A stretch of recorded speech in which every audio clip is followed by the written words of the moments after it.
Getting a new puppy is a really exciting time, and in the weeks leading up to getting their new puppy, people often make some really great choices. Getting an appropriately sized crate for their dog, getting appropriately sized treats and toys for their new puppy, as well as educating themselves by watching YouTube videos just like this one. But occasionally people make some really big mistakes and miss out on opportunities to train their dog in the first few days that they're home. Today we're going to talk to Cale McCann, a 20-time world champion of dog agility, as well as being a dog trainer for over 20 years, about the top 3 mistakes that people make when they first bring their puppy home. I'm Ken Steep, and welcome to McCann Dogs. Hi, I'm Cale, and this is baby Beeline. She's an 8-week-old border collie and the newest addition to our family. When puppies are about 8 to 10 weeks old, they often go through a common fear period, and that typically is a similar time to when we bring them home for the first time. A couple of things that we like to do with the pups so that they don't feel overwhelmed is do things like when you first bring them in the house, let them investigate a little bit. Try not to force them to pay attention or do certain things. When I brought her in for the first time, I sort of put her down, let her sniff, let her check things out. When I took her outside for the first time, I carried her in and out so she didn't have to worry about managing stairs or seeing shadows and hearing different sounds for the first time, sort of one thing at a time.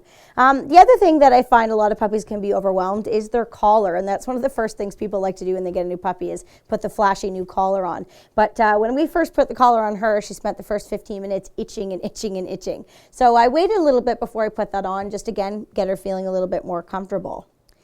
Using the crate can be another great way to not overwhelm your puppy, but you should use it wisely. If you're using the crate and keeping the puppy in a very unsocial part of your home, that could actually cause the puppy to cry more or get more anxious in their crate. We try to move our crate around, so if we're in the living room, we'll have her in the living room in her crate with us. When I'm sleeping at night, she's in the crate beside my bedside table, so I can hear her and take her out if I need to. Just trying to make sure that although she's in there and she's under control, that she's not being separated from our family. Another thing people often struggle with is supervision and freedom, controlling a puppy's freedom. When you first get a puppy home, they're often very curious. They want to check everything out. And if you have a busy household and a lot going on, it's really easy to kind of forget where they are. Every moment of the day, your puppy is learning whether it's right or wrong. And if you're not there to say whether it's right or wrong, they can end up learning some pretty wrong things.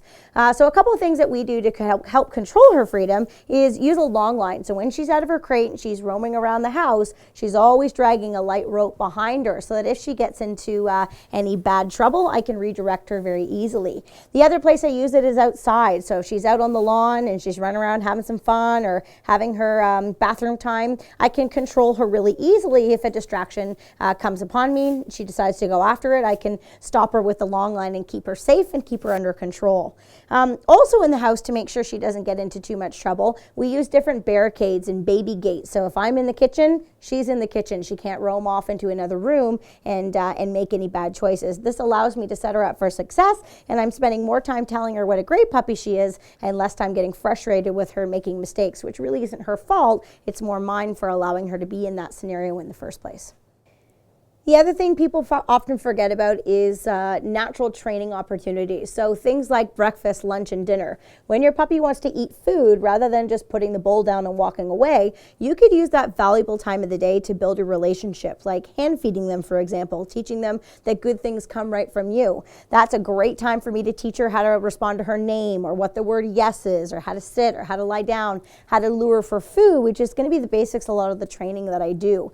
One of the most favorite games that we like to do with our puppies at home is restraint recalls or recalls down the hallway. So we sit at either ends of the hallway, close all the doors so she can't go anywhere but us, and we just practice calling her back and forth for her food. This tires her out and teaches her that coming to her name and coming to us is a really, really fun thing. With the right education, there's a lot of opportunities to learn what to do with your puppy on the first couple days you bring them home that will really set you up to have a great relationship with your puppy in the future. If this is your first time watching, please make sure you subscribe. In the next few weeks, we have a lot of training ahead with this baby Beeline here, so make sure you tune in and check out those videos. I'm just going to start again. Okay. Am I too close now? Okay. She's eating the microphone. Don't touch that little baby bee.